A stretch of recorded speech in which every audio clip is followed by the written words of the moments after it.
নমস্কার বন্ধুরা, আজকে আমরা নিয়ে এসেছি জাসপ্রীত বুমরাকে নিয়ে একটা বিশাল বড় আপডেট। কি সেই আপডেট সেটা সম্পর্কিত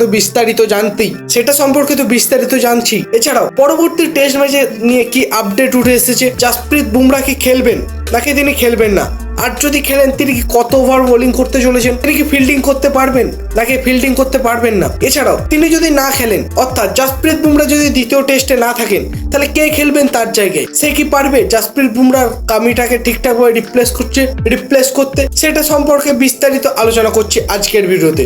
তাহলে বন্ধুরা একদম ভিডিওটি স্কিপ না করে পুরোপুরি ডিটেলসে দেখো শেষ পর্যন্ত। যে খবরটা শোনার আশঙ্কা ছিল আর সেটাই সত্যি হতে চলেছে।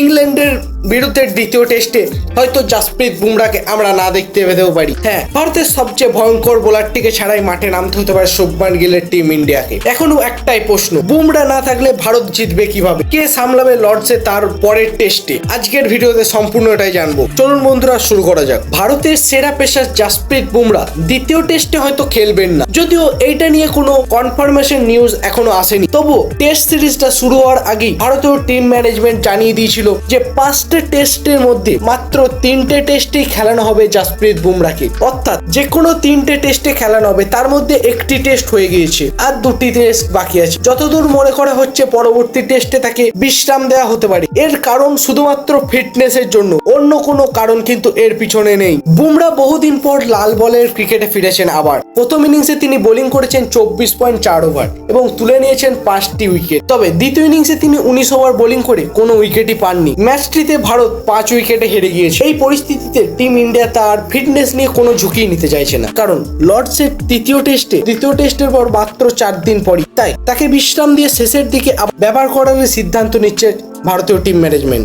এখন সব থেকে বড় প্রশ্ন, বুমরা যদি দ্বিতীয় টেস্টে না খেলে, তার জায়গায় কে সুযোগ পেতে চলেছে ভারতীয় দলে। সব থেকে বেশি যে সম্ভাবনাটা উঠে আসে সেটা হলো আর্শদীপ সিং। বামহাতি এই পেসার সুইং ভালো করতে পারেন এবং নতুন বলেও তিনি দুর্দান্তভাবে কার্যকরী।